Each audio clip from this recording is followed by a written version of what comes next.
Então, gente, boa tarde. Eu sou o Cauê, sou do Fórum sobre Violações de Direitos dos Povos Indígenas. Aqui do meu lado está a Carol, vai se apresentar daqui a pouco. Eu estou falando no microfone, apesar de vocês me ouvirem bem aí, provavelmente, por conta da gravação que a gente está fazendo aqui. A gente vai gravar a fala do Eloy, tá? Então, primeiro eu queria só fazer uma breve apresentação do Fórum e depois a Carol também vai apresentar o Eloy e aí a gente parte para a fala, tá bom? O Fórum sobre Violações de Direitos dos Povos Indígenas, ele surgiu em 2014. Em 2015, a gente fez uma reunião grande lá no Departamento de Antropologia daqui da FEFELESH, onde a gente escreveu uma carta de intenções. Depois, se vocês tiverem interesse, a gente envia o link do blog do Fórum para vocês. Então, está passando uma lista aí de presença. E aí vocês podem colocar o nome de vocês e e-mail só para a gente ter um contato e avisar das próximas atividades do Fórum. A gente também tem encontros mensais com alguns convidados. O último encontro foi com o professor Samuel Barbosa, da Faculdade de Direito. O anterior foi com o professor Carlos Zeron, do Departamento de História. E o Fórum ele é uma rede de articulação entre pessoas, instituições, que tem como propósito monitorar os casos de violações de direitos dos povos indígenas por todo o território nacional. Então, a gente tem parcerias com pessoas de várias partes do Brasil, Bahia, Paraná, Rio de Janeiro, São Paulo, Santa Catarina, Amazonas, entre outros, né? E aí a gente vem fazendo algumas atividades nesse sentido, alguns encontros, algumas aulas públicas. Todo Abril Indígena, na verdade, a gente busca fazer aulas públicas dadas por indígenas sobre questões relacionadas aos movimentos indígenas e à causa indígena no geral, né? Bem, é isso. Vou passar a palavra para a Carol. Ela se apresenta e apresenta o Eloy também. Olá, pessoal. Boa tarde. Obrigada a todos pela presença. E obrigada ao Sexta também por fornecer aqui o espaço. Obrigada a Frank. Obrigada a Ricardo aqui, que está cuidando da parte da filmagem, né, da gravação da gente. A gente pretende que essa gravação vá para o site do Fórum, que é um site que a gente está criando agora, que a gente já está pensando ele, né? Então, eu também sou do Fórum sobre Violações de Direitos dos Povos Indígenas e a gente convidou o Eloy Terena para participar com a gente de algumas atividades, né? Essa é uma das atividades e a última, porque ele já está indo para o Rio de Janeiro agora, está numa outra agenda, né? Mas ele está aqui em São Paulo desde o dia 28. Ele foi com a gente para a manifestação no dia 28, né, para a paralisação, né, que deu para conseguir uma participação dele também no carro de som, tal, colocando também a questão dos povos indígenas, né, e falando um pouco da ATL também. Depois a gente também levou para a Casa do Lagartixa Preta, que é onde ele fez uma roda de conversa sobre a PIB e a ATL também, o acampamento Terra Livre. E, por último, domingo a gente foi na aldeia do Jaraguá, com os Guarani, né? A gente teve uma conversa com eles também. Foi bem legal. Eloy, quero agradecer muito, viu, em nome do Fórum, por você ter atendido a gente ao nosso convite. E, bom, ele está indo embora hoje, como eu falei, ele vai às 4 horas, né, sair daqui para o aeroporto, então vai ter que ser um pouco rápida a fala. Eu quero até não comer muito a fala dele, que a gente vai ter um momento da fala dele agora. E assim que ele terminar, a gente abre para o público às 4 horas. Infelizmente, às 4 em ponto, a gente termina, porque ele tem que ir para o aeroporto. Tá certo? E é isso, o Eloy Terena, ele trabalha hoje na PIB, que é a Articulação dos Povos Indígenas do Brasil, mas ele também tem a participação dele no Conselho Terena, né, que ele vai contar para a gente um pouquinho, também na Tiguaçu, né, e está aqui com a gente hoje. Muito obrigada mesmo, Eloy. Por favor, fique à vontade. A gente gostaria de saber um pouco sobre a TL, com certeza, como foi a sua experiência lá e também as atividades que aconteceram, né? Vamos poder compartilhar com a gente o que você viveu lá. Um pouquinho é bom, tá bom? Tá, obrigada. Obrigado. Fala aí, pode falar aí. Qualquer um? Dá isso aí. Oi. Bom, boa tarde a todos e a todas. Agradecer o convite do Fórum sobre Violações dos Povos Indígenas, que foi feito para estar aqui hoje. Dizer também que é uma satisfação muito grande mais uma vez estar aqui neste espaço. Eu já estive aqui no Sexta algumas vezes, né? Então, agradecer mais uma vez a oportunidade de estar aqui dialogando com vocês. Cumprimentar também meu amigo Augusto, que está ali, né? Que é um antropólogo brilhante, que fez campo lá com a minha comunidade, com a minha aldeia. E dizer para vocês que estou aqui hoje enquanto um advogado indígena, militante, né, dos direitos dos povos indígenas. Eu sou Luiz Eloy, sou da terra indígena Toné-Ipeg, é uma comunidade terena que fica no município de Aquidauana, Mato Grosso do Sul, bem ali na região do Pantanal. E faço parte dessa juventude indígena que nos últimos 13 anos deixaram suas comunidades, tiveram acesso ao ensino superior, e hoje estão ocupando várias instâncias da academia, várias instâncias também administrativas. Mato Grosso do Sul registra um número muito grande de acadêmicos indígenas e hoje também de profissionais indígenas, na pós-graduação, inclusive na antropologia. Então, é um prazer muito grande estar aqui hoje falando com vocês. Boa parte das juventudes indígenas estão hoje, a partir dos conhecimentos que adquiriram na universidade, estão, de alguma forma, retornando para suas comunidades, nas mais variadas formas, nas mais variadas áreas de conhecimento, tentando, de alguma forma, dar a sua contribuição, especialmente no que diz respeito à luta por direitos, né? Então, enquanto advogado já formado desde 2011, no primeiro momento eu atuei como advogado do Conselho Terena e da Atiguaçu Kaiowá Guarani, lá no Mato Grosso do Sul, e atualmente eu estou em Brasília, a partir deste ano, janeiro, né, atuando como assessor jurídico da APIB, que é a Articulação dos Povos Indígenas do Brasil, que congrega as organizações de base. Então, a APIB é formada pela APOIME, que é a Articulação dos Povos Indígenas do Nordeste, Minas Gerais e Espírito Santo, congrega a COIAB, que é a Coordenação das Organizações Indígenas do Amazonas, congrega a ARPIN Sudeste, que é aqui, São Paulo e Rio de Janeiro, né? Também a Comissão Guarani e Virupá, também daqui de São Paulo, ARPIN Sudeste, que são os povos do Sul, Santa Catarina, Paraná e Rio Grande do Sul, Conselho Terena, que é a organização do povo terena lá em Mato Grosso do Sul, e a Atiguaçu Kaiowá Guarani, que reúne o povo Guarani e Kaiowá lá de Mato Grosso do Sul. Então, a APIB é a instância nacional que representa as organizações indígenas de base no Brasil. E lá nós estamos atualmente acompanhando todas essas proposições, seja no âmbito legislativo, executivo e no judiciário, que diz respeito a direito dos povos indígenas. Então, a nossa missão, né, importante dizer isso, em primeiro lugar, congregar os povos indígenas em prol de uma luta, né, de um Brasil indígena, e também fazer o enfrentamento a todos esses retrocessos que não só na atualidade, mas que já vem há um bom tempo, né, várias ameaças a direito dos povos indígenas já vem tramitando há um bom tempo, mas que neste momento a gente vê um arrefecimento muito grande dessas iniciativas. Na semana passada, a APIB executou a ATL, a 14ª ATL, que é o Acampamento Terra Livre.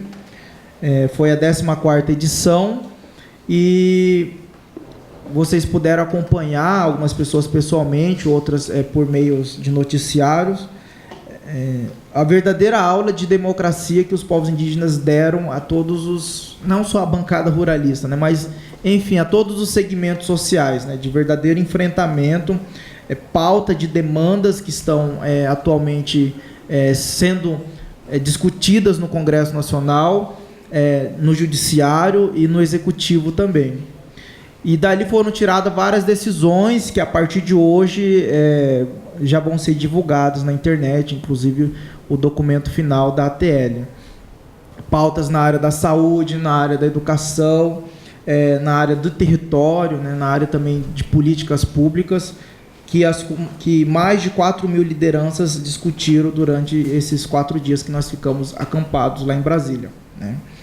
Então, o que eu gostaria de dizer para vocês é que, uma primeira coisa, que o movimento indígena, atualmente, não só atualmente, né, até antes, quando estava no poder um governo mais próximo, né, da participação popular, mesmo assim, enquanto muitos movimentos sociais de alguma forma diminuíram as suas pautas e outros foram para dentro do governo, o movimento indígena ele continuou pautando os seus direitos, continuou reivindicando os seus direitos, né, mesmo na era do governo Lula e principalmente no governo Dilma, né, as lideranças tinham a plena convicção de que lutar por direitos era necessário, né? Então, atualmente, nós estamos pautando muito a defesa dos nossos direitos originários, né? Enquanto povos originários, nós estamos defendendo os nossos direitos originários. A Constituição Federal, que veio e trouxe um reconhecimento muito grande dos nossos direitos, e até por conta disso o Brasil ele é elogiado internacionalmente como um país que tem uma boa legislação para os povos indígenas, que tem uma boa Constituição, que tem uma Constituição avançadíssima, né?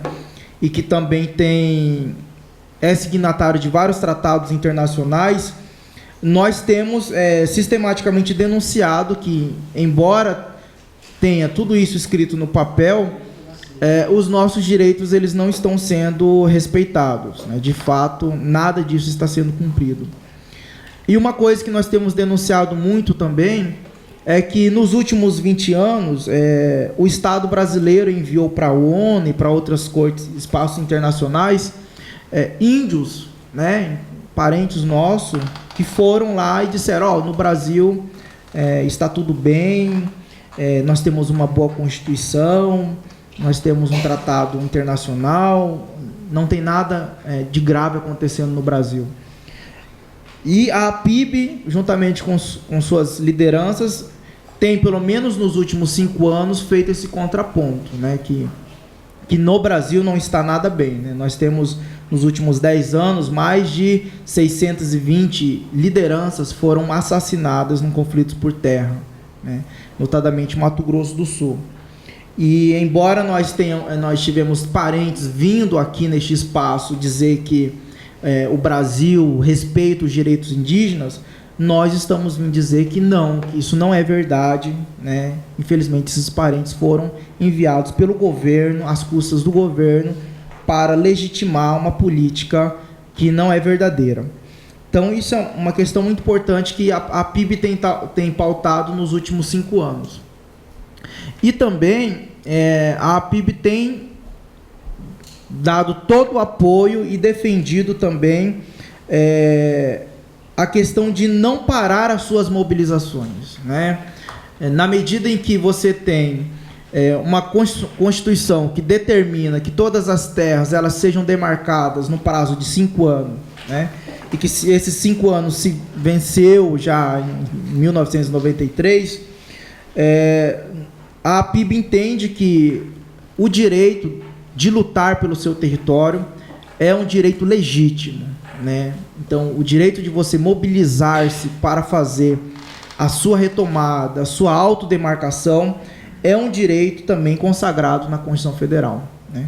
Então, nos últimos tempos, nós temos assistido muitas comunidades, né, cansadas de esperar pela demarcação de seus territórios, demarcação formal, e também estando em situações de acampados, né? O que é situação de acampados? Muitas comunidades estão acampadas à beira de estradas ou em fundos de fazenda, aguardando a demarcação de seus territórios. Então, nesta situação de acampados, essas comunidades ela têm todos os seus direitos violados, né? O não acesso à educação, o não acesso à água potável, o não acesso ao atendimento à saúde, o não acesso ao seu território. Então, diante disso, além disso, cotidianamente sendo atacados por milícias armadas, como é o caso que acontece nos Kaiowá-Guarani e que antes de ontem nós estamos aí presenciando mais um fato lá no Maranhão, né, de um ataque que foi perpetrado contra o povo Gamela. Então, diante disso, a APIB ela tem conclamado as suas lideranças para continuarem fazendo o enfrentamento necessário para defender os seus territórios, né? E embora haja um número crescente de criminalização dessas lideranças, né, em todos os sentidos, nós entendemos que é legítimo o direito de você lutar pelo retorno ao seu território. Diante disso, né, nós temos assistido também um crescente número de criminalização, não só das lideranças indígenas, mas também de todos aqueles que de alguma forma se posicionam como aliado dos povos indígenas, né? Então nós vamos ter uma imensidão de inquéritos policiais sendo instaurados contra lideranças sob acusação de vários crimes, né? E também nós vamos ter um endurecimento muito grande de perseguição por parte de todos os nossos aliados. Então nós tivemos já em Mato Grosso do Sul uma CPI legislativa, na Assembleia Legislativa, a nível estadual, a CPI do CIMI, né, que era para investigar, supostamente investigar o Conselho Indigenista Missionário, mas que na verdade foi mais para investigar o movimento indígena, investigar as pessoas que de alguma forma estavam aliadas aos povos indígenas. E atualmente nós temos a CPI do Congresso Nacional, que é uma CPI da FUNAI/INCRA, né, que também não tem nenhum tipo de investigação com relação à FUNAI nem o INCRA, né? Você vai ter aí uma verdadeira caça às bruxas, às pessoas que se dedicam e que militam na causa indígena. Então você vai ter muitas diligências voltadas para o CIMI, para o ISA, para o CTI, para outras instituições, várias outras instituições que apoiam os povos indígenas, contra a ABA, inclusive, né? Então, isso é uma coisa que nós, enquanto lideranças indígenas, vivenciamos há muito tempo, né? E você vai ter também um quadro de professores nas universidades que também pesquisam populações indígenas e que defendem, né, de alguma forma, os direitos dos povos indígenas, sendo perseguidos, né? Instauração de procedimentos disciplinares. Você vai ter, com relação a professores até de nível vinculado às secretarias municipais do Estado e da Educação, que defendem também a causa indígena, você vai ter algum tipo de represália política com relação a esses professores, indígenas e não indígenas, e também aos advogados, aos procuradores, né? Nós temos casos de procuradores do Ministério Público Federal que quase perderam os seus cargos, né, por meio de PAD, de procedimento administrativo disciplinar, por defender os seus direitos, né? No meu caso, enquanto advogado indígena, eu sofri 3 processos, né, disciplinares que tinham por objetivo cassar o meu registro, né? E a alegação que eles tinham era simplesmente o Eloy é um advogado indígena. Ele, sendo índio, ele tem acesso irrestrito às retomadas terrenas, né? Então, o que o Eloy faz não é atividade de advogado, né? Basicamente era isso.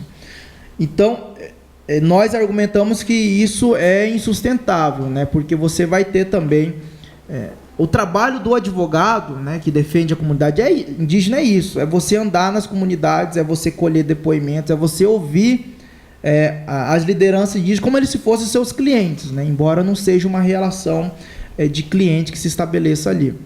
Então, essa questão da criminalização é uma questão que está muito forte e que nós sabemos que vai perdurar por muito tempo, né? Então, as pessoas que se dispõem a lutar e ser aliado dos povos indígenas, elas têm que ter ciência de que também, assim como os povos indígenas, elas serão perseguidas, né, por conta dos seus posicionamentos.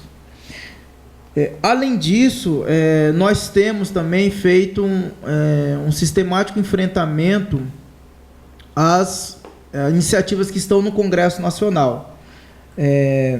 Todos os dias, alguma proposição legislativa está caminhando no Congresso Nacional, seja na Câmara ou no Senado, né?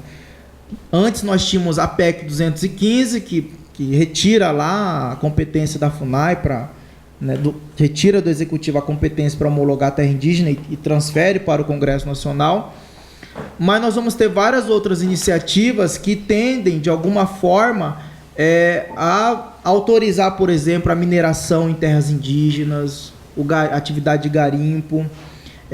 Nós estamos tendo várias outras medidas provisórias, por exemplo, que afetam também as unidades de conservação em terras indígenas. Então, todos esses procedimentos que estão em trâmite, eles estão vindo num ritmo muito acelerado, né? E as lideranças indígenas, cada um na sua base, elas estão acompanhando, né?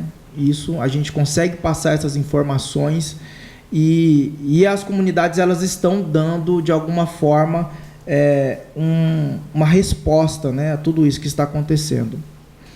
Mas o que eu queria chamar a atenção também é para uma coisa muito grave que nós estamos acompanhando agora, que é o chamado marco temporal, né, que é uma tese que está no judiciário, né, não nasceu no judiciário, nasceu no legislativo, mas ela criou asas no judiciário, né? O judiciário foi o terreno propício para que essa tese ela conseguisse, de alguma forma, dar bons frutos aos ruralistas, né? No caso do julgamento da Raposa Serra do Sol, o Supremo, um dos ministros, né, que estava julgando, ele levantou essa questão da tese do marco temporal, né, que é uma tese segundo a qual os índios só têm direito, né, às terras que eles estivessem ocupando no dia 5 de outubro de 1988. Né? Então, esse ministro ele teve o entendimento de que a Constituição trabalhou com data certa, né, o que nós discordamos. A Constituição não trabalhou com data certa. A Constituição ela simplesmente reconheceu direitos já existentes, mas ele entendeu que a Constituição trabalhou com data certa e a data certa era 5 de outubro de 1988. E que, diante disso, no caso da Raposa Serra do Sol, essa questão do marco temporal, ela não entrou naquelas condicionantes, né? Se vocês pegarem a votação, no final do julgamento, o STF ele atuou como legislador positivo, que a gente fala, né? Ele impôs algumas condicionantes para que servisse de parâmetro às outras demarcações de terras indígenas. Quer dizer, ele foi além, porque judiciário, o papel dele não é legislar, né? O judiciário ele tem que apreciar aquilo que foi posto a ele e se limitar àquilo que está posto. Mas o Supremo ele entendeu que não, que ele poderia colocar algumas condicionantes como parâmetros para futuras demarcações. E dessas condicionantes, dessas 17 condicionantes, a maioria das condicionantes, elas são favoráveis aos povos indígenas, né? Elas repetem parte do texto constitucional e, na nossa análise, naquele momento, poucas condicionantes de fato afetariam os povos indígenas, como é o caso da sobreposição de unidade de conservação em terras indígenas, que tinha ali uma questão administrativa, tinha a questão de ingresso e permanência em terras indígenas, que o Supremo diz que não cabia aos índios, né, dizer quem eles autorizavam não entrar em suas terras, mas sim, né, ao órgão indigenista ou ao próprio Estado, também que nós discordamos, né? Mas tinha uma mais grave, que era a condicionante número 17, salvo engano, que falava que é vedado a ampliação de terra indígena já demarcada. Então essa era uma das mais graves. E a questão do marco temporal não entrou nas condicionantes. A questão do marco temporal ficou no acórdão do relator, mas nós entendemos que não traria maiores problemas, porque não entrou nas condicionantes, e logo depois o Supremo disse que aquilo ali não era vinculante, só se aplicava a Raposa Serra do Sol. Então, se vocês forem pegar as coisas que foram escritas logo depois, alguns artigos de alguns juristas, vocês vão ver justamente isso, né? Que o marco temporal não era tão preocupante, né? Então, tem até um artigo do próprio ISA nesse sentido, do CIMI, tem um trabalho meu também nesse sentido, da própria Érica Yamada, na época que estava também fazendo essa consultoria. Então, e o que nós fomos assistindo depois era coisa totalmente contrária do que havia decidido o Supremo. Imediatamente, os juízes de todo o Brasil, né, nós vamos ter decisões desde o norte a sul, do nordeste, no Mato Grosso do Sul, aplicando cegamente o marco temporal, né? Você vai ter casos de sentenças de juízes anulando terras indígenas inteiras, né?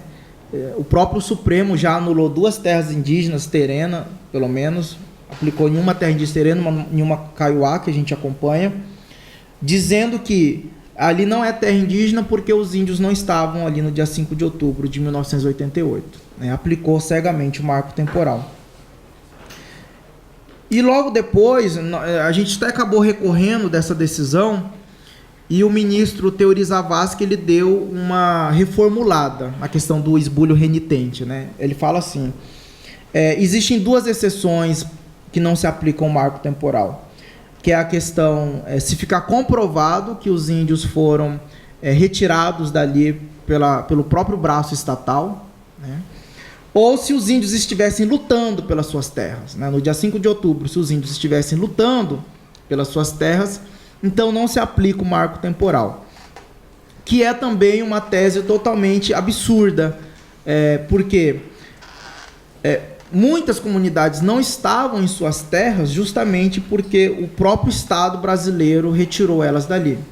Então, no caso dos Kaiowá-Guarani, nós vamos ter muitos casos disso. Né? E se a gente pegar os documentos antigos do SPI, nós vamos encontrar, né, o próprio SPI fazendo aqueles relatórios de viagem, dizendo, né, que aos dias tal procedeu a remoção de tantos índios Kaiowá para a reserva dos Tereno, para a reserva dos Caduel.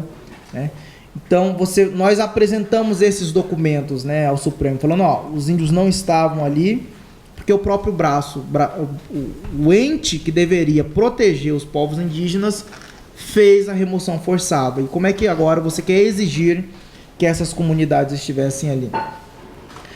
E outro ponto como é que você vai exigir das comunidades indígenas que elas estivessem lutando pelos seus direitos se no dia 5 de outubro de 1988, até então as comunidades indígenas eram tuteladas pelo Estado, né?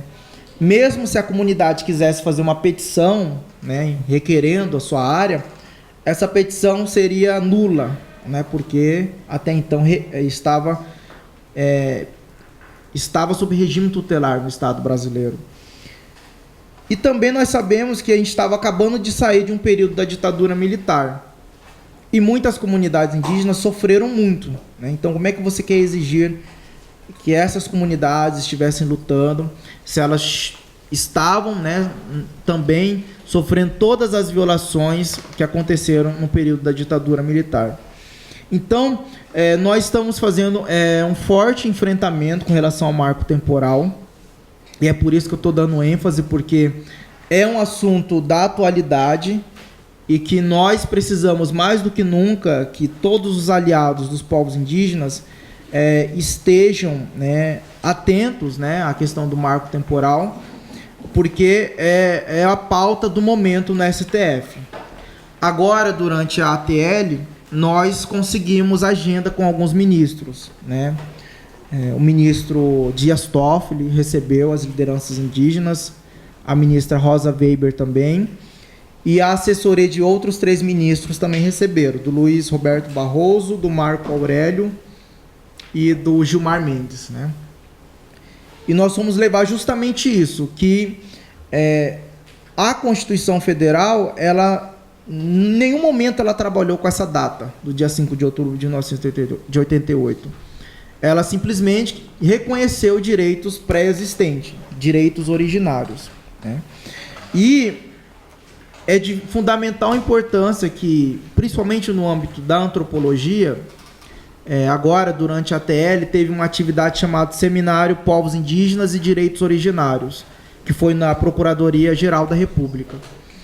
E esse evento, embora tenha sido um evento externo à ATL, ele fazia parte da programação da ATL e ele foi voltado justamente para os operadores do direito e para antropólogos. Então tinha uma mesa lá com ministros, juízes e procuradores para fazer uma fala para os operadores do direito, mas também tinha uma fala com os antropólogos. Então teve uma fala do professor João Pacheco de Oliveira, né, e do antropólogo Fábio Mura, para ressaltar justamente isso, né, a necessidade de vocês, enquanto antropólogos, estarem produzindo documentos, né, e que esses documentos eles estejam alinhados à pauta do movimento indígena. E principalmente neste momento em que não é só a aba em si, instituição, que está sendo atacada. O que se tem ali é um verdadeiro ataque ao trabalho do antropólogo, né? Então o que você tem ali é nitidamente a tentativa de desqualificar o trabalho do antropólogo, né? Tentando de todas as formas tirar, né? Desqualificar no sentido científico mesmo, né? E de alguma forma também criminalizar os antropólogos, especialmente aqueles que trabalharam e trabalham com laudos de identificação de terras indígenas. E essa questão do marco temporal é uma coisa que eles estão, inclusive, reabrindo os processos já concluídos, né?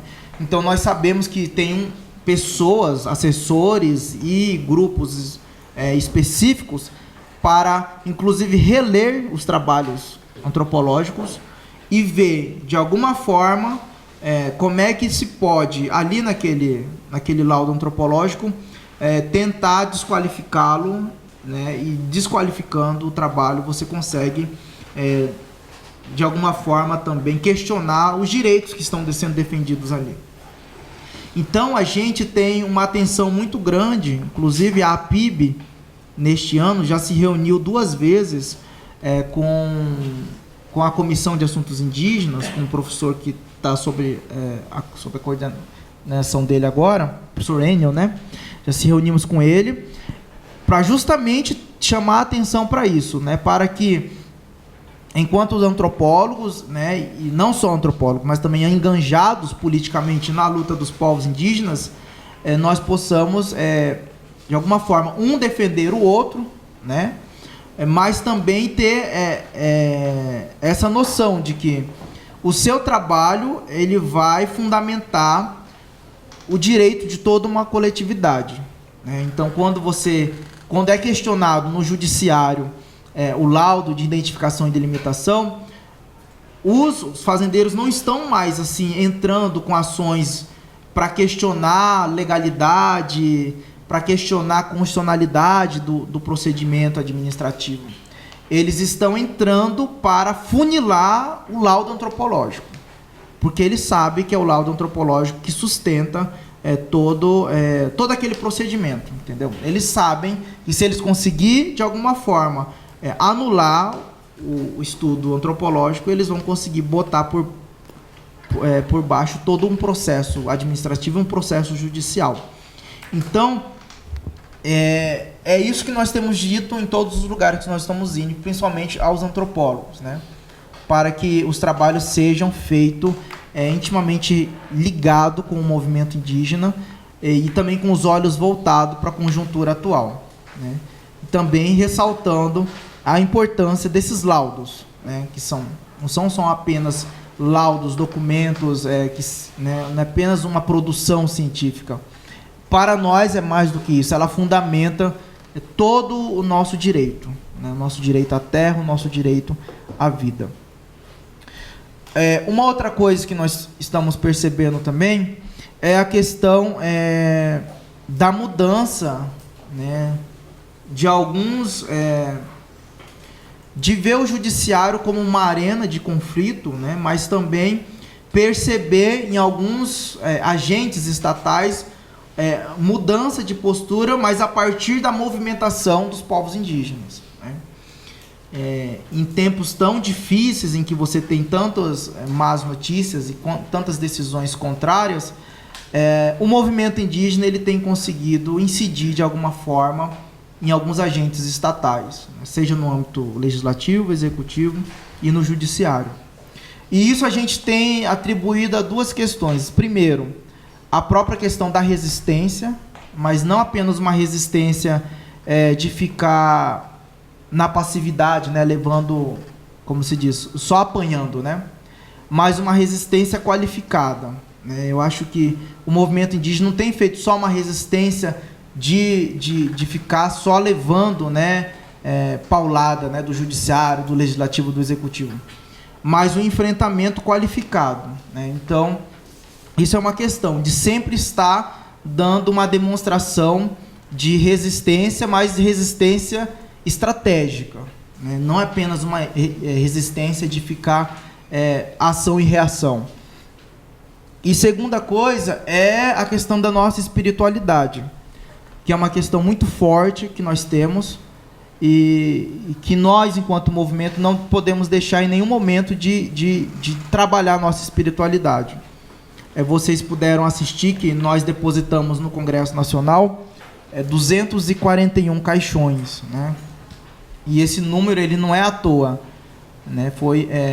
241 é o número da bancada ruralista, é o número de deputados da bancada ruralista, e que teve, inclusive, uma orientação espiritual, né, de que todas as atividades feitas na ATL, elas foram dadas foi dada uma orientação espiritual, né? Tanto é que nós tínhamos uma programação original, algumas coisas mais nossas, mas quando submetida aos nossos anciões, eles deram todo, né, mudaram inclusive algumas datas, né, que a marcha não era para ser terça-feira, era para ser outro dia. Então, tudo isso, a nossa espiritualidade tem andado junto, né, com a questão política, a questão do engajamento político. E com isso nós estamos conseguindo, de alguma maneira, fazer, né, algumas incidências em alguns agentes estatais. E a nossa pauta, daqui para o futuro, além de continuar fazendo enfrentamento, começar a levar essas demandas para o âmbito internacional, né?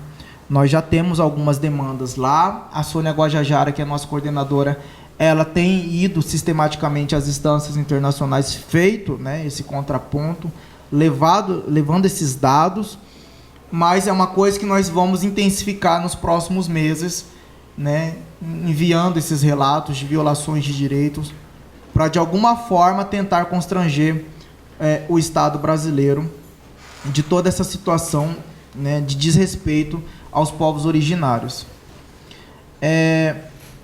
E, por fim, eu gostaria de, né, para abrir para vocês falarem também, dizer que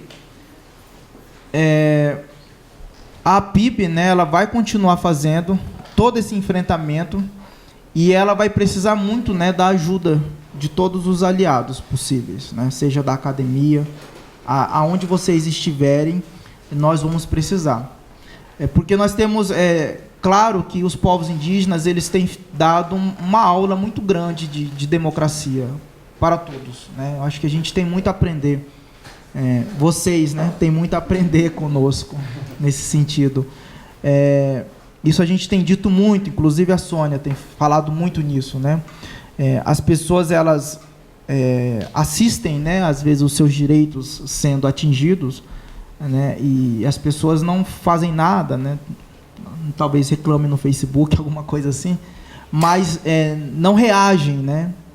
E nós, povos indígenas, nós temos demonstrado, seja a nível nacional, ou cada um em sua base, de como é importante a gente lutar pela manutenção dos nossos direitos, né?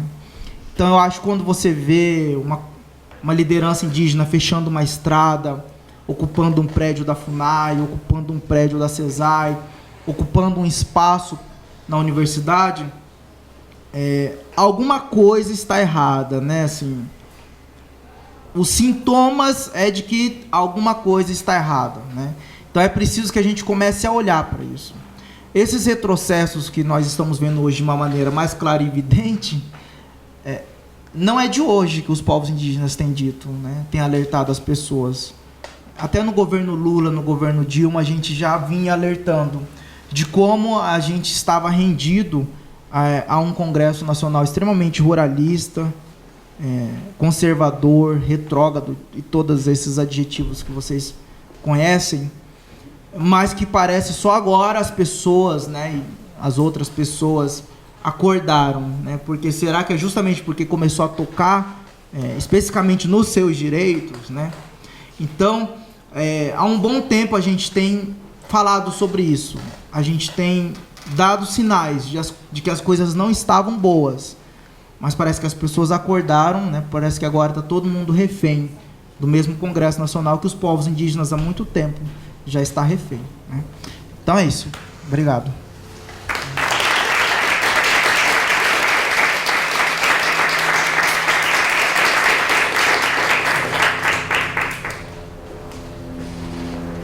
Você vai mediar aqui.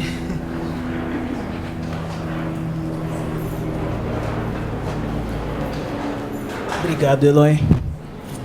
Gente, agora são... Que horas são agora? Tem uma hora aqui. 12h50. 12h50. A gente vai abrir para perguntas. Se quem tiver pergunta, a gente vai passar o microfone, tá bom? Aí a gente pede para vocês falarem no microfone porque a gente está gravando. É isso. Quem quer fazer alguma pergunta?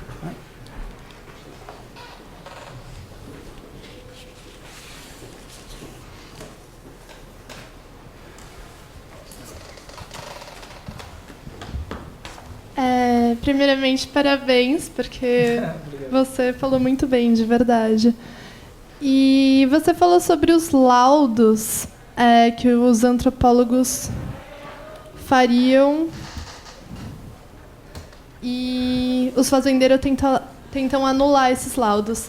De qualquer forma, o que deveria conter nesses laudos, para eu entender melhor, tipo, como antropóloga mesmo, que realmente ajudaria as comunidades indígenas?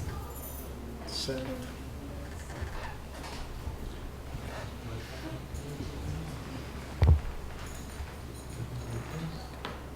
Quer fazer uma rodada de 3? Boa tarde, meu nome é Constantin, eu não sou antropólogo, mas aí se me permitir fazer uma pergunta mais jurídica, né? Na verdade, tentar sintonizar, e talvez me alongue um pouco, mas é só para dizer também que, para os critérios internacionais, o que importa é o vínculo espiritual com a Terra, né? E o Estado que encontre meios de direito interno para dar o título coletivo ou um processo de demarcação que seja rápido, né? Esses são os parâmetros interamericanos, pelo menos. Além da terra indígena, quer dizer, estou falando isso por quê? Porque eu acho que levaram lá o parecer do José Afonso no STF, e eu acho que o movimento é para que o próprio STF reveja a própria jurisprudência, né, do marco temporal, que é o do 5 de outubro, que é o que tenta ver no laudo antropológico lá se está 5 de outubro ou não. Aí, a partir daí, começa a anular tudo. Desculpa que eu já estou respondendo ali, mas... Então, um caminho, acho que é convencer o STF ou entrar com uma nova ação no próprio STF, que é uma arguição de descumprimento de preceito fundamental, que é um mecanismo para questionar decisões judiciais, mas isso, para as instâncias internacionais, a esfera nacional já está esgotada. A gente já pode acionar a OEA. Então, um caminho, acho que seria o próprio STF rever o marco temporal. Tem o risco do marco temporal passar pela PEC 215, mas, aparentemente, o presidente da Câmara não vai colocar isso em votação, mas é um perigo. E outra é derrubar o marco temporal nas instâncias internacionais. Por que eu estou falando toda essa história? Porque, no caso, por exemplo, de Guararocá e das duas terras terrenas, e de outras terras também, acho que no Maranhão e tal, que foram processos anulados, acho que no próprio STF, né? Porque rolou uma avalanche de processos judiciais que estão anulando os processos de demarcação. Nesse caso, né, que, digamos, o STF, em tese, poderia anular a própria decisão. Mas e se não, né? Aí, quer dizer, o que sobra? tem lá o Estatuto do Índio, porque a gente ainda não votou uma lei melhor que o Estatuto do Índio. O Estatuto do Índio é da ditadura. E tem a lei o Estatuto das Sociedades Indígenas, que seria uma outra proposta que cria lá a reserva ecológica indígena, cria outras figuras. Mas no Estatuto do Índio tem o quê? Tem parque indígena, colônia agrícola indígena, reserva extrativista indígena, tem, acho que até propriedade particular indígena, mas que não são terras indígenas. Eu só estou perguntando isso porque, para afinar com vocês, porque eu acho que a posição sempre é da demarcação, né? Só que aí tem um confronto muito forte com os ruralistas, porque eles reivindicam a indenização, né? E aí tem projetos de lei nesse sentido e tal. E a Corte Interamericana, em alguns casos, ela falou: o Estado que se vire, se for comprar, se for indenizar, não interessa. O que interessa é da terra que os indígenas têm direito. Então, nesses casos, por exemplo, vocês defendem a indenização ou não? Ou como a gente faz para... Aí o Estado que se vire, que ele que cria um novo processo de demarcação? Quer dizer, eu só estou... Porque assim, a gente está elaborando o pedido e é justamente isso. Eu estudei todos os parâmetros internacionais do que existe em termos de reparação. Mas agora a gente tem que fazer um pedido para o Estado brasileiro. Falei, e aí? Demarca, não interessa, não quero saber se o STF decidiu assim, você que encontra os meios para... Desculpa, mas é porque é técnico.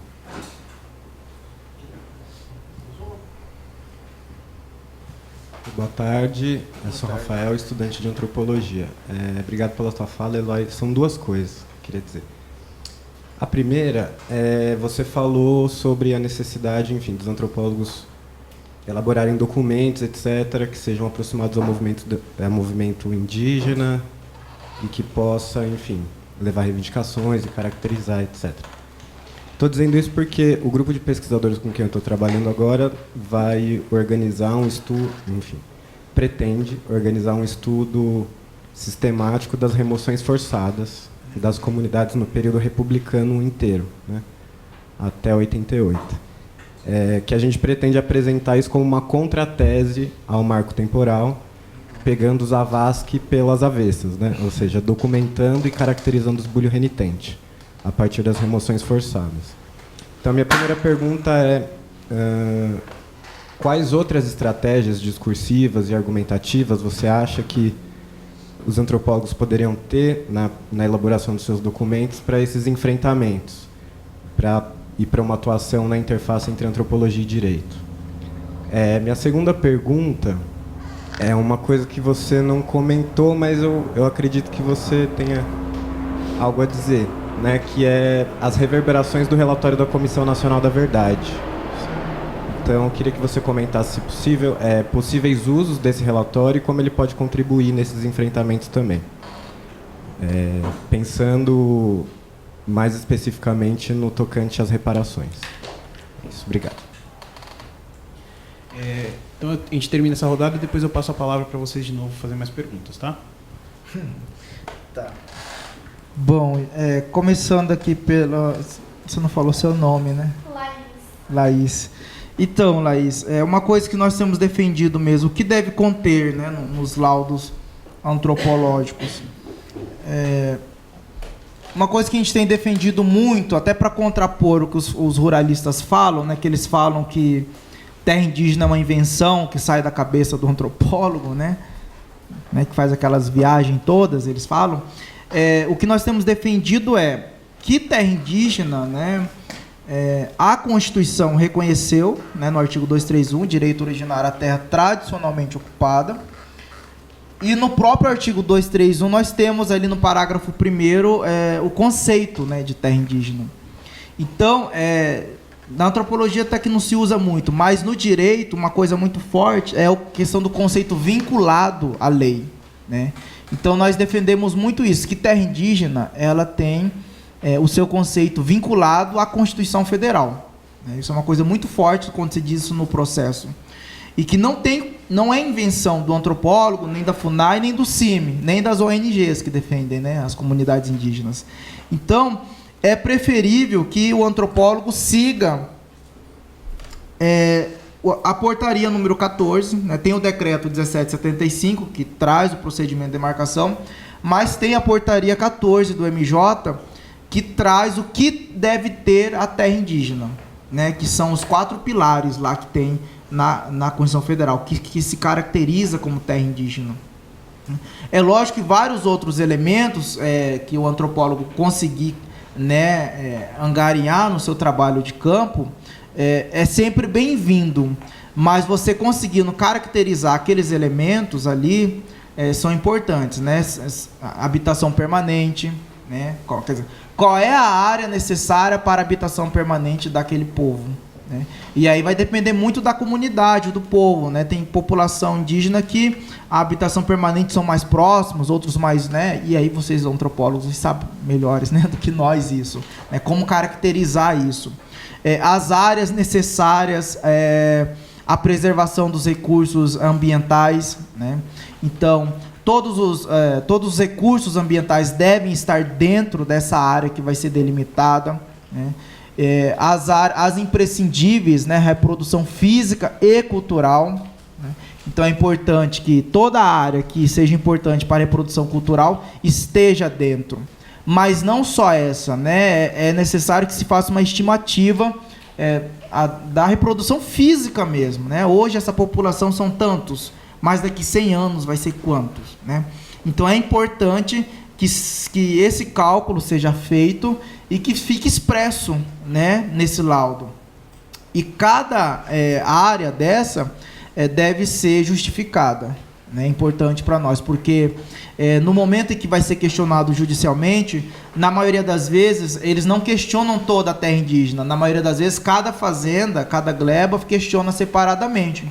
Então, fica muito difícil para nós que somos do direito, às vezes, encontrar no relatório do antropólogo uma fundamentação específica para aquela área, né? Então, você tem lá, por exemplo, da minha aldeia são 33 mil hectares, né? E englobam aproximadamente 17 fazendas. Então, eu não posso usar a mesma defesa processual para todas, porque cada fazenda está num canto da terra indígena. Então, eu tive muita dificuldade em encontrar no laudo antropológico uma fundamentação específica daquela área. Tem outras áreas que a gente consegue. Por exemplo, determinada fazenda estava dentro dela uma grande floresta, que nós chamamos de melador, né, que fica logo atrás, assim, que nós chamamos de melador, e que os anciões diziam muito desse melador, qual é a importância dele. Então, nesse caso, dessa fazenda específica, nós conseguimos fazer, né, uma defesa boa, porque a gente tinha o relato dos anciões, que na defesa, na audiência, a gente consegue coletar, mas no laudo antropológico a gente achou também uma coisa bem específica. Então é importante que quanto mais detalhes vocês puderem colocar no laudo de vocês, para nós facilita muito, porque eles vão contestar separadamente. E embora eles contestem separadamente, uma liminar que serve para uma fazenda aproveita as outras, entendeu? Então acaba suspendendo todo o procedimento. Então para nós isso é importantíssimo. Até na hora de fazer a questão dos recursos ambientais necessários, né? Fazer essa estimativa, né, da caça, da coleta, de como é importante eventual rio, gruta, montanha para aquele povo. Se vocês puderem nomear sempre que possível, né, o nome atual e qual é a nomenclatura que tinha de acordo com aquele povo, para nós é importantíssimo, principalmente para quem é do direito, né? Às vezes não vai ser um advogado da comunidade, vai ter um procurador que vai ter muitas outras coisas para fazer, então para ele conseguir localizar isso de cara no seu relatório antropológico é ótimo, entendeu? Então acho que seria isso. Seguir o que tem ali na portaria 14 é o essencial, mas se trouxer mais elementos também não é perdido não, né? É fundamental para nós. Agora, com relação ao Constantino, você está naquele grupo de Guirarocá com o Pedro? Com o Bruno, né? Então, nessas questões já tem uma ADPF proposta, né, pelo próprio assessoria jurídica do CIMI, porque a maioria desses processos, o que a gente observa é a não participação da comunidade indígena, né? Quer dizer, você tem ali o direito ao acesso à justiça negado, né? O Gilmar Mendes, mesmo há 10 dias atrás, deu uma decisão, horrível, não sei como é que eu poderia criticar aquela decisão. Uma decisão atual em que ele nega, né, a admissão da comunidade indígena no processo e alegando a questão da tutela, né? Então, você vai ter um ministro da Suprema Corte Constitucional, né, que é constitucionalista, né, conhecido, né, constitucionalista brasileiro, e que nós sabemos que a tutela ela caiu com a Constituição Federal, mas que você vai ter uma decisão flagrantemente inconstitucional, né, aplicando a tutela, negando o direito da comunidade indígena de ingressar aquele processo. Então, o que nós temos feito é por todas essas frentes, né? Nós construímos uma DPF sobre o acesso à justiça, o MPF já deu parecer favorável, falta o tribunal se manifestar. Há essa linha também da ação rescisória, que tem aquele debate interno já, né, que tem também a possibilidade de se ingressar com a ação rescisória. Nós estamos no prazo de 2 anos ainda, é cabível, está sendo construído.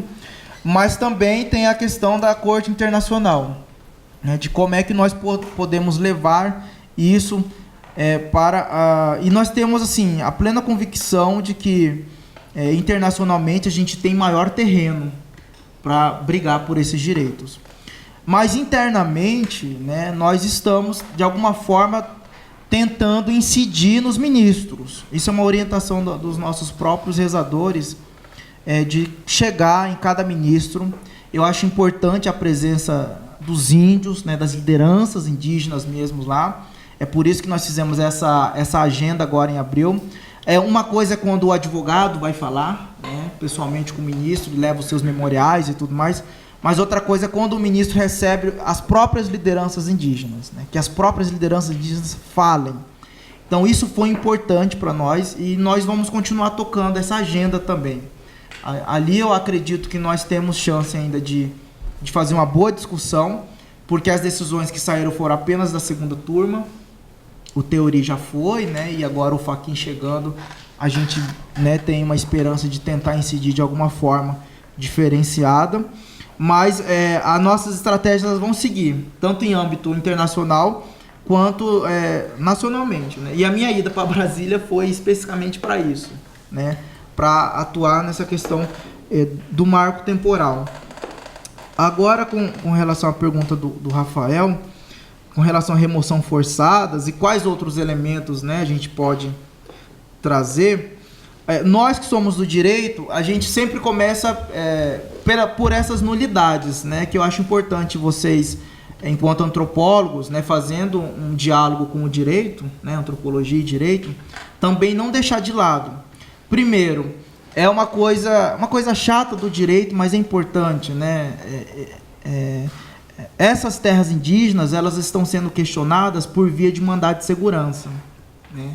E nós sabemos que o mandado de segurança é um instrumento processual que não comporta dilação probatória, que a gente fala. Ou seja, não é possível, em mandado de segurança, você produzir provas. Você só entra com mandado de segurança quando você tem um direito líquido e certo. O que é direito líquido e certo? É aquele direito que você pode comprovar ele cabalmente. Você tem um documento, né? As pessoas que fazem concurso, né? Fui aprovado num concurso, não fui nomeado. Mandado de segurança, né? Então você tem um direito robusto, líquido, certo. Então você entra com mandado de segurança. No caso das terras indígenas, o que os fazendeiros têm feito? Eles entram com mandado de segurança porque é uma via rápida. Caiu um mandado de segurança, um habeas corpus no tribunal, geralmente ele passa na frente dos outros processos. O juiz tem que despachar, liminar, ele passa na frente, é urgente. Então eles entram com um mandado de segurança e eles questionam, eles pedem a anulação de terras indígenas. Então, e eles acabam ganhando as liminares, suspendendo a demarcação e, no mérito, anulando a demarcação da terra indígena. E isso é inconstitucional, porque no mandado de segurança você não tem como abrir para aprovação, abrir para provas, entendeu? Você não tem como ouvir testemunha, você não tem como requisitar documentos, você não tem como fazer laudos periciais. Mandado de segurança não tem espaço para isso. Mandado de segurança você só entra quando você tem um direito robusto. E aí o que nós questionamos é justamente isso. Como é que, por meio de mandado de segurança, você desconstitui todo um processo, lá da primeira instância, que teve laudo, né, perícia antropológica, e o juiz de primeiro grau diz, é terra indígena, foi para o TRF3, o tribunal reanalisou as provas e disse, não, é terra indígena, aí chega no STF, numa decisão liminar, sem analisar as provas, que foi produzida nesses 10, 20 anos, ele anula a terra indígena. Então esse é um dos argumentos preliminares que a gente usa, que eu acho importante vocês também saberem, né? Vocês enquanto antropólogos. E o outro é a questão do acesso à justiça, né? A Constituição Federal reconheceu que os índios, suas comunidades e organizações são partes legítimas para estar em juízo. Então, a partir do momento que você nega a entrada da comunidade indígena de integrar aquele processo é nulo, né? Em tese, né? É isso que diz a Constituição. Então, você negou à comunidade indígena o direito de falar no processo, ele tem que ser declarado como nulo e retornar desde a sua origem. Mas o STF e alguns ministros não têm entendido assim. E quais são os outros documentos, outros argumentos, além desses dois processuais, né? Uma das coisas é a questão do direito internacional, que é isso que o Constantino já disse, ou seja, a Constituição brasileira ela é tida como, né, uma Constituição avançada, que influenciou outras constituições da América Latina, só que agora ela está retrocedendo, né? Agora você está retrocedendo. E também é uma questão que o Constantino também já disse, né, que é essa questão do movimento constitucionalista na América Latina. Enquanto você tem várias constituições reconhecendo esse direito originário, ancestral, sagrado, você vai ver o Brasil na contramão, né? Quer dizer, é um retrocesso de direitos humanos. E, por último, é a questão da Comissão da Verdade. Além do parecer do José Afonso da Silva, do professor José Afonso da Silva, nós entregamos esse relatório da Comissão Nacional da Verdade aos ministros, que é importante, né, porque traz ali os casos de violações. É uma coisa que vocês devem usar muito nos textos de vocês, né? Nós estamos usando muitos nos nossos... A gente sabe que o juiz não tem tempo, né, para ler tudo isso, mas a gente faz a referência, em anexo a gente coloca ali para ele ter acesso. E nós já temos alguns magistrados citando, né, esse relatório da Comissão da Verdade. Então, eu peço também vocês, antropólogos, que usem também esse relatório da Comissão da Verdade, que nós estamos usando em todas as defesas, né, em todas as petições. A gente sempre abre pelo menos um parágrafo para citar e contextualizar, e em anexo a gente manda esse relatório da Comissão da Verdade, que é um importante também documento de defesa de direitos.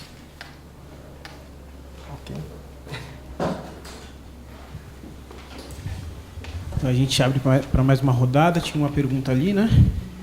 As 3 perguntas. Boa tarde, meu nome é Vanessa, sou antropóloga, e eu queria perguntar uma coisa sobre sua trajetória, que, se não me engano, você está estudando antropologia agora. Sim. Então, eu queria saber, em termos de resistência e enfrentamento, o que vai te acrescentar estudando antropologia quando você já é jurista, que, por exemplo, uma interlocutora, o Crei Mayal, que você deve conhecer, que está estudando direito, ela disse que ela pensou em estudar antropologia, mas resolveu que seu povo está precisando de advogados.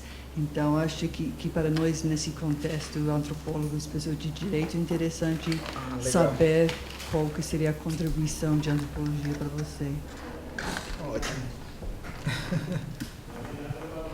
Mais uma ali. Eu só queria aproveitar para fazer uma pergunta também.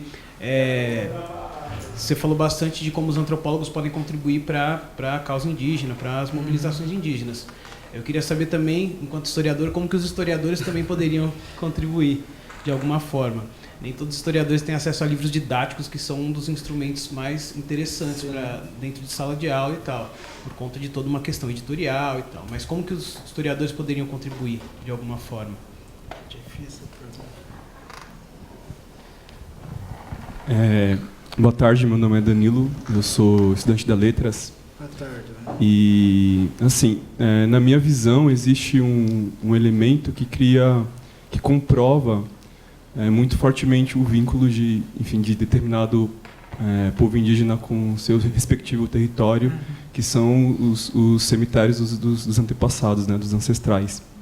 E aí eu queria saber se esse fato é utilizado nos laudos como algo que se comprove ali que aquela terra foi ocupada em algum determinado tempo da história por determinado povo, e se isso é possível, se vem acontecendo, né?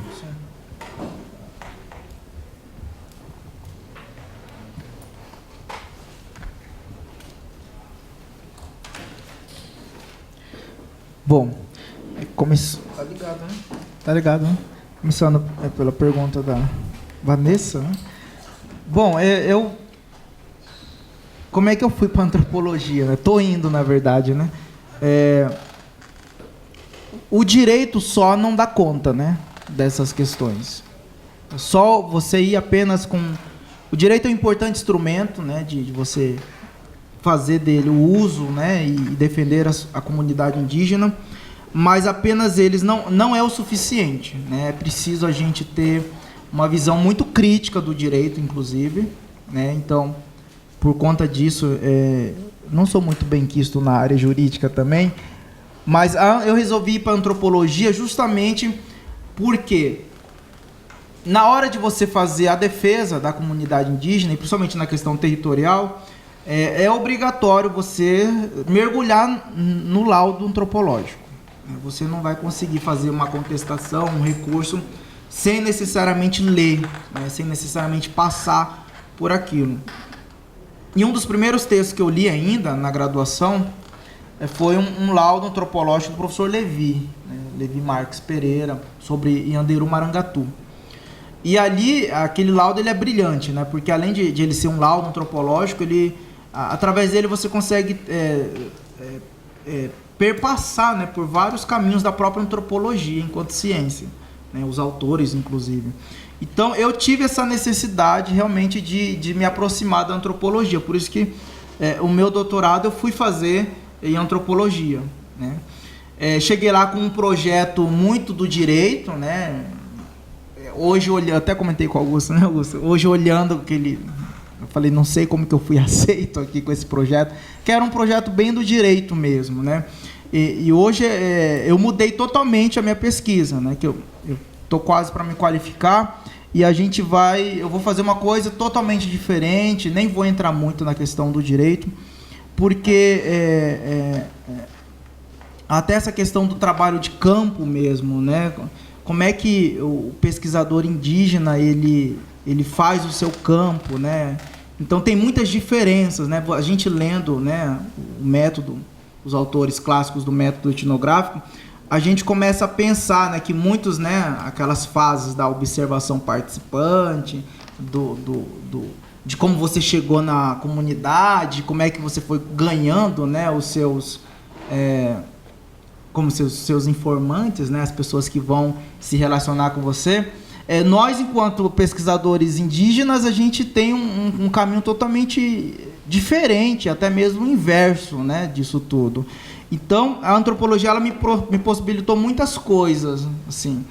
E uma das coisas que eu gosto muito, que a antropologia me ajudou, é fazer e levar para os processos é a questão da análise situacional, né, que a gente estuda lá com aqueles autores Gluckman, né, Nietzsche, Burns, né, que ajuda a gente nesse sentido.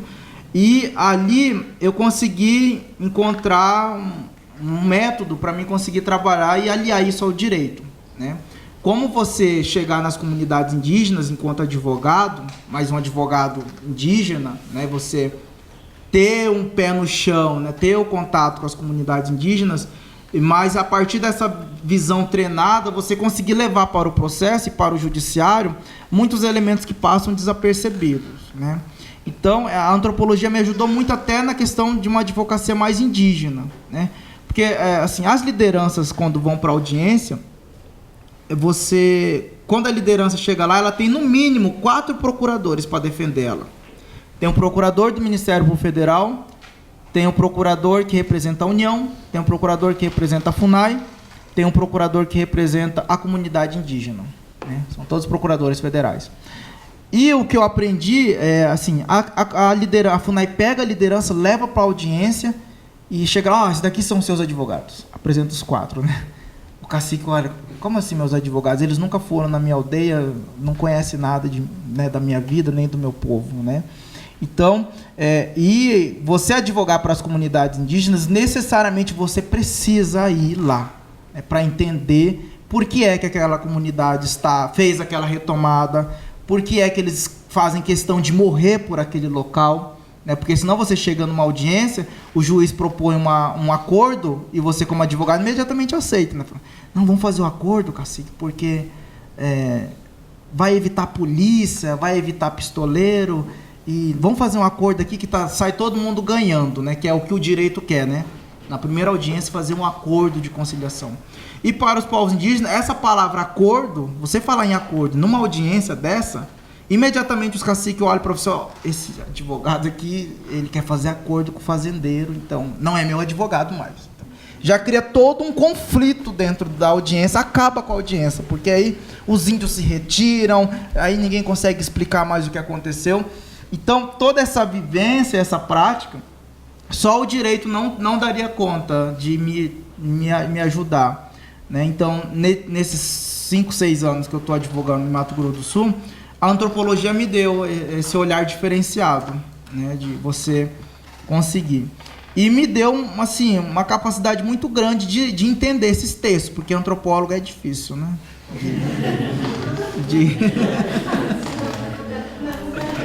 É difícil de entender o que vocês escrevem, então vocês têm que escrever direito. Entendeu? Ainda mais para quando você pega um processo, né? Você pega processo de terra indígena, são 10 mil, 15 mil páginas, né? Então se vocês puderem né, ter o laudo e depois mandar um resuminho, até melhor para nós. Mas é isso, eu acho que a antropologia tem muito.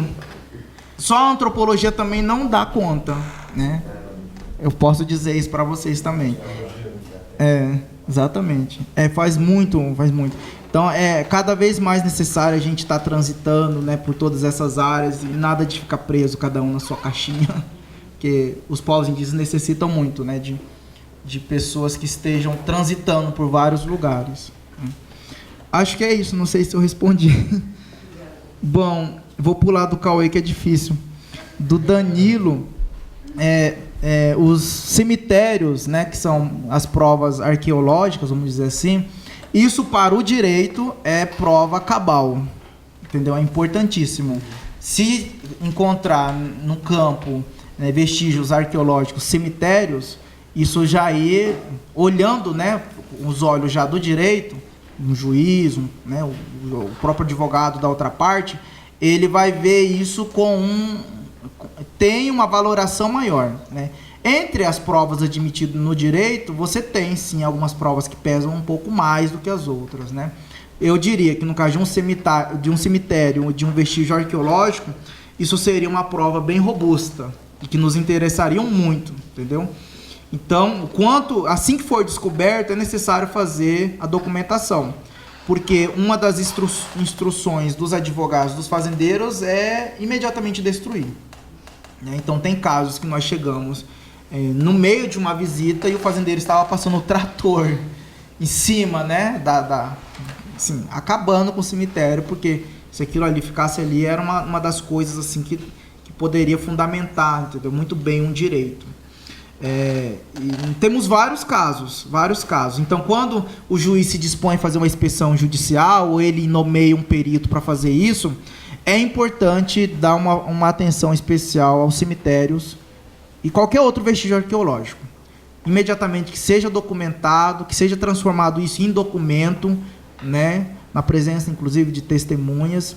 E se vocês estiverem atuando como perito do Estado, né, antropólogos da FUNAI ou perito do juízo, é importantíssimo que você documente isso, né, que crie, inclusive, um capítulo específico, né, para tratar disso, seja bem documentado com fotos e, eventualmente, com vídeos.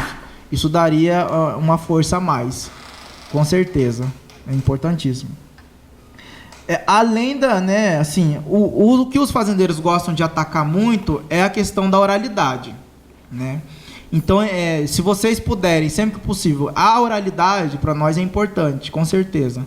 Mas se através da oralidade você conseguir aliar isso a outros elementos, se vocês conseguirem casar isso, né, tipo a determinada liderança, né, através de relato oral, contou a sua trajetória, de que forma ele chegou aqui, isso pode ser comprovado, que nós encontramos em outros livros, né, determinados, né, elementos que corroboram isso. E no cartório da cidade encontramos de fato documentação de que determinado fazendeiro só conseguiu a escritura depois desse período. Então, se você conseguir fazendo todas essas amarrações, para nós é perfeito, né? Fica uma coisa bem fundamentada. E com relação ao Cauê, assim, eu acho que o historiador principalmente questionar, né, muitas coisas que estão postas, né, na história, né, até hoje nas aldeias, né, tem livros que falam, né, que o Brasil foi descoberto, né, nós vamos ter inclusive professores indígenas, né, que ainda estão lecionando por esses livros. Então acho que uma contribuição específica, além, é lógico, de registrar tudo isso que nós, enquanto povos indígenas, estamos fazendo na atualidade, que para nós é importantíssimo, nós estamos fazendo história, é também questionar, fazer uma análise crítica, que vai ser uma tarefa muito difícil, né? Porque ainda as pessoas, né, lembram do Dia do Índio, né, na escola, no dia 19 de abril, bota cocar de cartolina e tudo mais, e isso é uma tarefa também para vocês, historiadores, né, que foram vocês que começaram com isso, né? Sim.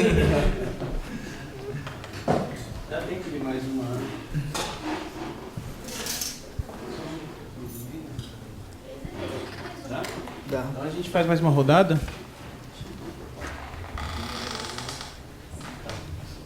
Dá, né? Tá. Bom, Eloy, sou o Guilherme. Bom, primeiro eu queria te parabenizar pela sua fala, sua apresentação, assim, trazendo uma discussão muito real, né, muito prática, assim, dessa situação lamentável que a gente está vivendo hoje no Brasil, né? E eu queria que você pudesse contar um pouquinho mais ali sobre o acampamento Terra Livre, o que aconteceu, que povos estavam lá. E eu fiquei muito curioso na sua fala quando você falou sobre essa direção espiritual, né? Que você falou que os anciões direcionavam.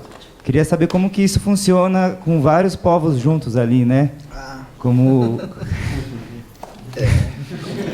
como é que funciona essa espiritualidade pan-indígena, né? Não sei.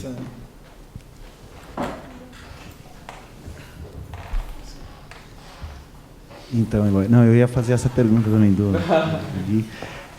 Aí vou aproveitar para te perguntar, se você falar um pouquinho mais da tua pesquisa atualmente, assim, que você falou que ela mudou bastante, eu fiquei curioso para saber o que você está estudando hoje. Oi, Eloy. Só para complementar um pouco a pergunta do Guilherme, eu queria pedir que você falasse um pouco, não sei se você falou no começo da sua fala, sobre a atual estrutura da PIB, a forma como a articulação funciona na prática, a relação com as articulações regionais, porque acho que é uma coisa diferente, né, do movimento indígena nos últimos anos e que é o que está fortalecendo a TL. Por fim, eu queria só fazer um comentário sobre a questão do laudo, que eu acho que é uma preocupação que a gente aqui, enquanto Centro de Estudos Ameríndios, tem que ter também, enquanto antropólogos aqui na universidade, que não se trata só de também produzir laudos que sejam mais sólidos em termos do direito, né? Que, claro, tem que seguir todas essas orientações, a portaria 14, etc., e trazer o máximo de comprovação possível. Mas o fato é que mesmo laudos extremamente sólidos, como é o caso do laudo feito pelo professor Levi, no caso de Guirarocá, também estão sendo questionados, né? Mesmo nas ações iniciais, os advogados dos ruralistas têm pegado frases descontextualizado datas e provas que estão nesses relatórios para propor novas ações. E, inclusive, tem casos também de ações sendo propostas com base em informações retiradas de teses e dissertações de mestrado defendidas aqui, inclusive algumas delas aqui na Universidade de São Paulo. A gente tem visto mais e mais antropólogos sendo processados. É o caso da Maria Inês Ladeira, que é uma professora de guaraniologia, que também está sendo processada por causa da demarcação da terra Morro dos Cavalos em Santa Catarina. Então, eu acho que a gente, enquanto antropólogo, tem que começar a pensar politicamente nisso e se reunir para não só deixar isso nas mãos de quem tem que fazer um laudo ou quem está sendo processado, com a CAIABA, com a FUNAI. A gente, enquanto categoria, também tem que se colocar nessa discussão de uma forma mais incisiva. É isso. Obrigado, Tati. Bom, é isso mesmo. Por mais que seja bem fundamentado do ponto de vista do direito, né, e também da antropologia, que são fundamentações diferentes, o seu laudo vai ser contestado, né? Então não adianta você ficar pensando que vai trabalhar com o povo e depois vai ficar quietinho no seu canto, né, isolado lá, né, no seu... Já viram aquele filme, né, o Jardim de Fins e Contini, né? Não ligando para ninguém que está acontecendo, mas de fato, assim, antropólogos, né, vocês não estão bem na fita, entendeu? Vocês estão no alvo dos ruralistas, entendeu? Podem ter certeza disso. Um artigo que vocês publicarem, uma comunicação em um GT de qualquer evento, né, vocês vão estar sendo monitorados, até suas postagens no Facebook, né? Pode ter certeza disso. Então é necessário vocês terem essa consciência, né? E que a partir do momento que vocês escolhem trabalhar com o povo, né, vocês assumem uma responsabilidade muito grande. Bom, começando pela pergunta do Guilherme, né? Agradecer a hospedagem, né, Guilherme? Fiquei hospedado na casa dele. Sobre a ATL, assim, nós tivemos várias pautas, né? Assim, nós tivemos 2 marchas, né? A primeira foi na terça-feira, que é aquilo que vocês viram pela televisão, pelos jornais. Nós tivemos uma orientação espiritual de depositar ali naquele espelho d'água do Congresso Nacional 241 caixões, né? Representando a morte, né, de todas as iniciativas anti-indígenas, né? Mas também representando o genocídio, né, que os povos indígenas vêm sofrendo e estão sofrendo até hoje. E a ATL, nós estávamos esperando 1.500 pessoas e recebemos 4.200, né? Lideranças indígenas, fora, né, os aliados que a todo momento estavam ali, que ficaram acampados lá conosco. Então foi uma ATL, foi a maior ATL da história, isso já está contabilizado, já inclusive, né, e teve uma discussão muito forte, até por conta do momento político que nós estamos vivendo, né, com a reforma trabalhista, a reforma da Previdência também afeta os povos indígenas, né, sem dúvida, além de todas essas outras pautas específicas. Então, e na quinta-feira nós encerramos com uma segunda marcha, que era uma marcha para entregar documentos em todos os ministérios, né? Esse documento deve estar sendo publicado agora à tarde, qualquer momento vai ser disponibilizado já. E uma outra comissão de lideranças foi para o STF, né? Ser recebida pelos ministros. E lá no STF a pauta foi isso que eu disse para vocês: marco temporal e acesso à justiça. E nos outros ministérios foi o documento mais geral, contendo todas as pautas: ambiental, grandes empreendimentos, saúde indígena, educação, mineração em terras indígenas. Então, nesse documento está ali a agenda de luta da articulação dos povos indígenas do Brasil, tá? E, sem dúvida, a ATL, embora ela tenha uma programação prévia, né, muitas pessoas mandavam e-mail perguntando: vocês vão divulgar a programação da ATL, né? A ATL, ela só foi mesmo fechar a programação no dia, né? Na segunda-feira ainda a gente estava lá fazendo a programação. E todos os dias mudava muito a programação. Porque depende muito, né? Como o movimento não é uma coisa fechada, né, parada, né? O movimento ele vai muito das articulações que são travadas ali a todo momento, né? E nós temos liderança de todas as regiões do Brasil. Não é uma coisa fácil de lidar, vocês compreendem muito bem isso como antropólogos, né? Tiveram uma vivência já na comunidade, sabe como são essas questões.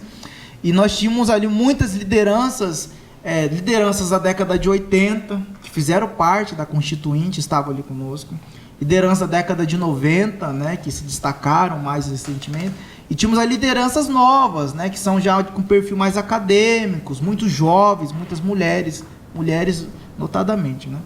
E a questão da espiritualidade é uma coisa assim que nós não conseguimos entender muito bem como é que se dá, né? Porque é uma coisa que a gente sente, que é muito forte, né? Quem está ali participando sente com certeza, e quem está ali na coordenação, no palco, naquele meio ali, sente a todo momento, né, as energias chegando, né, da região amazônica, do Nordeste, que é uma coisa muito forte também, né, mas de todas as outras áreas, né, do Sul, do Centro-Oeste, do Sudeste. Então, o que nós tínhamos ali, não sei, se a gente tivesse algum óculos, né, espiritual que nos desse, né, algumas fotos, se vocês forem olhar depois, onde eu estava olhando, conseguem captar alguns desses momentos, né? E algumas fotos conseguem transmitir através de fenômenos da natureza. Eu vi algumas fotos assim que você vê como é que estava aquele momento ali, né? Então é um momento muito forte. Se vocês puderem, né, já estão convidados para o ano que vem, vai ser em abril. Já coloquem na agenda de vocês. É um momento muito forte e não tem hierarquia, né? Assim, não tem o pajé, né, mais forte, o rezador mais manda-chuva, né? É uma coisa de respeito muito mútuo e que cada um sabe valorizar o seu aprendizado, cada um do seu jeito, né? Alguns com o seu embaracá, outros não, outros com o seu assovio, outros com o seu canto, outros com as mulheres, né? Então, eu acho que isso é uma riqueza muito grande e que é uma coisa que os povos indígenas têm a oferecer a vocês também, né? Lidar com a diversidade, com o diferente, né? A saber, mesmo lideranças que nunca se viram ali, mas no sentir com o outro, você sabia, né? Você via a forma e o respeito que cada um tinha para com o outro, né? Cada um com a sua história de luta, com a sua história de vida, um com os mais, outro com os menos, né? Mas cada um com a sua importância necessária. Isso a gente pôde perceber muito bem, os anciões, né, valorizando muito os jovens, né? Os jovens, a juventude que estava ali pela primeira vez, inclusive. Então, esse cuidado é uma coisa que a gente tem muito. Vou direto para da Tati. A PIB, atualmente, pessoal, ela está organizada, ela está com um escritório em Brasília, e ela está organizada da seguinte forma: ela tem uma coordenação geral, que é a Sônia Guajajara, coordenadora executiva da PIB, né? E ela tem um sistema de revezamento, né? De 3 em 3 meses tem um coordenador diferente lá. Como ela é formada por várias organizações, a cada 3 meses, uma organização de base manda alguém para assumir a coordenação. Então agora, de fevereiro, março e abril, a coordenação estava nas mãos da APOIME, né, que é a Articulação dos Povos Indígenas do Nordeste, Minas Gerais e Espírito Santo. Agora, em maio, a coordenação está na mão do Conselho Terreno. Então, o Conselho Terreno vai enviar uma pessoa para ser o coordenador, né? Para ficar em Brasília fixamente. Após 3 meses vai seguir esse rodízio de liderança. Então, a cada momento não tem um presidente, né? A PIB. Embora muitas coisas acabam se centralizando na Sônia Guajajara, mas que também é eleita, né? Ela tem que ser revalidada lá na sua base. Se também não for revalidada, a base acaba indicando outra pessoa. Mas tem esse sistema de rodízio, né? Dos coordenadores. E ela tem uma assessoria agora política, que é o Paulino Montejo, que é né, vocês talvez já tiveram contato com ele, que há mais de 40 anos acompanha a questão indígena no Brasil. É maia, né, da Guatemala. Está contando agora com um assessor jurídico, que sou eu. A partir de janeiro, eu mudei faz pouco tempo para Brasília. E tem uma secretária, né, executiva que toma conta das questões administrativas, né? Então, a partir disso, a gente pretende aumentar a nossa equipe, né? Inclusive, estamos dialogando para ampliar a participação, inclusive, de pesquisadores indígenas na PIB, né? Nas mais variadas temáticas. Bom, é isso. E a PIB tem um site, que é Mobilização Nacional. Vocês podem acompanhar pelo Facebook. A PIB.info também, que também é um outro site. Pelo Facebook vocês acompanham. E atualmente quem está prestando assim, uma assessoria de comunicação é o Mídia Ninja, né? Então nós temos uma pessoa do Mídia Ninja que está mais próximo à PIB, que acaba fazendo essa assessoria para a gente, né?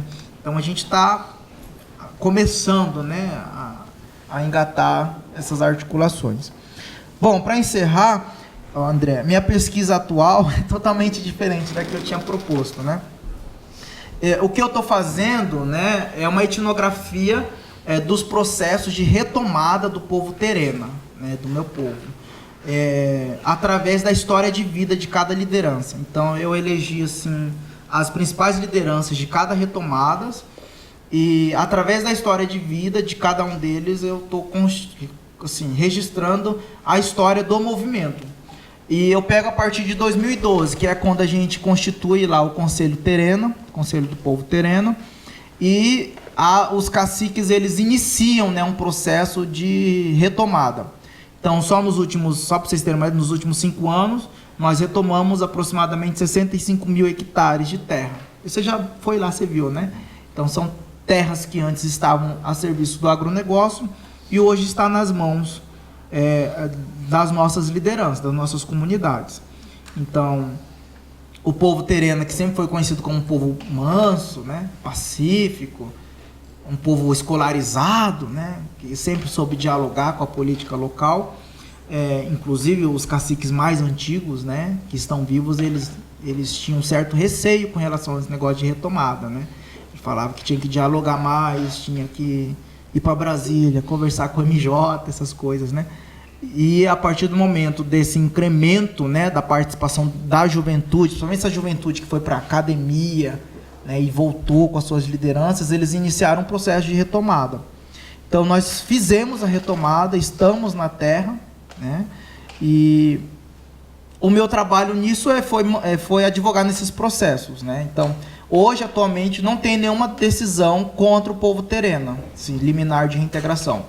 Todas as liminares que foram dadas, nós derrubamos todas nos tribunais, entendeu? Fazendo esse trabalho de advocacia indígena mesmo, levando a liderança, conversando com o magistrado, né? Valendo-se também dos trabalhos dos antropólogos, que fundamentou muito as nossas peças, as nossas petições. Isso foi muito, muito valoroso para o povo tereno, né? Para os povos indígenas.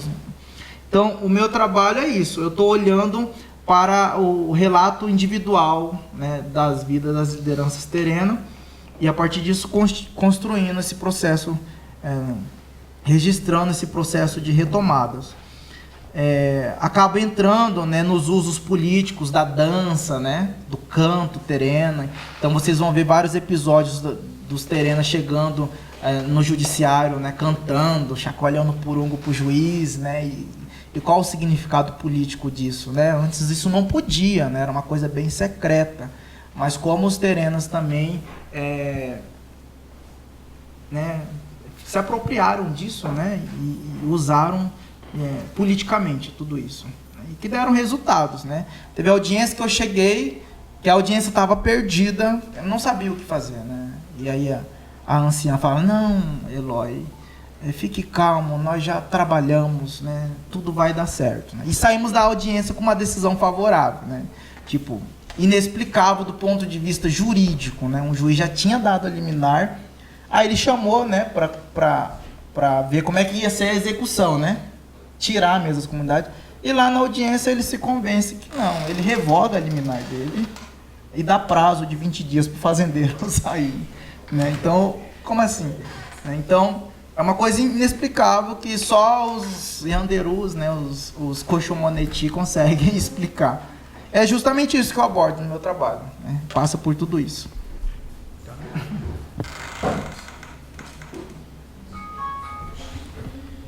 Bom, gente, a gente agradece aqui a presença de todo mundo, agradecer principalmente ao Eloy, que aceitou o convite de vir para cá e, na verdade, todas as atividades desde o dia 28. Agradecer o Sexta, agradecer o Ricardo, o Frank, um agradecimento em nome do fórum, agradecer pessoalmente a você, mas a PIB também. Sim. E é isso, gente. De novo, agradecer a todo mundo que compareceu aqui à aula pública do Eloy. Tá bom? Uma salva de palmas.